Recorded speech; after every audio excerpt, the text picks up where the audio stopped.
उस बाढ़ को लेकर लगभग 11,000 करोड़ की राशि अलग से आवंटित की जाती है। ऊर्जा को लेकर अलग से राशि आवंटित की जाती है। इंफ्रास्ट्रक्चर को लेकर राज्य में अलग से राशि आवंटित की जाती है। तो भैया अगर बिहार जैसा राज्य, जिसके लिए लंबे समय से हम लोग भी मांग करते थे भैया कि बिहार को विशेष राज्य का दर्जा मिलना चाहिए, बट स्पेशल कैटेगरी स्टेटस जब तक नहीं मिलता है, ये मांग भी हम लोग की थी कि बिहार को एक स्पेशल पैकेज मिलना चाहिए। आज मैं धन्यवाद करूंगा माननीय वित्त मंत्री जी का, और विशेष तौर पर मैं धन्यवाद करूंगा मेरे प्रधानमंत्री आदरणीय नरेंद्र मोदी जी का।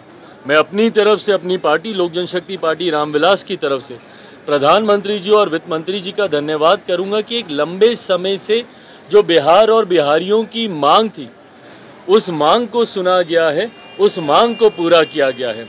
अगर इस पर भी अगर राजद और कांग्रेस को अगर ऐतराज़ है, तो ये वही लोग हैं जो कतई बिहार का विकास नहीं चाहते हैं। भैया मुझे नहीं पता, बट अपनी जिम्मेदारियों का एहसास हर किसी को होना चाहिए। महत्वपूर्ण सत्र है और हर सत्र महत्वपूर्ण होता है। ऐसे में विपक्ष के नेता की भूमिका और ज़्यादा महत्वपूर्ण हो जाती है।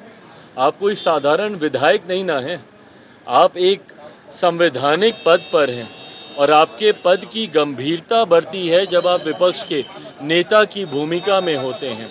ऐसे में उसको गंभीरता से लेना ज़रूरी है। मुझे नहीं पता कि वो क्यों विधानसभा से गायब थे, पर कारण जो भी हो, इसको भी उतना ही महत्व देना चाहिए। एक सवाल है कि कांग्रेस की विधायिका कर दिया गया है, उन्होंने सवाल खड़ा किया है कि रामगढ़ में बिहार के लोग मुखिया क्यों बनते हैं? डेमोग्राफी चेंज करने का सवाल है। क्या चीज़?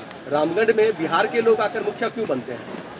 बिहार, वहाँ पे रामगढ़ में बिहार के लोग मुखिया क्यों बनते हैं आके? क्या मतलब? कांग्रेस की नेत्री है, उन्होंने झारखंड के सवाल किया कि झारखंड में आके क्यों आके बिहार के लोग आके मुखिया बनते हैं? देखिए, ये क्षेत्रवाद फैलाने का प्रयास विपक्ष के नेताओं के द्वारा से समय समय पर होता रहा है।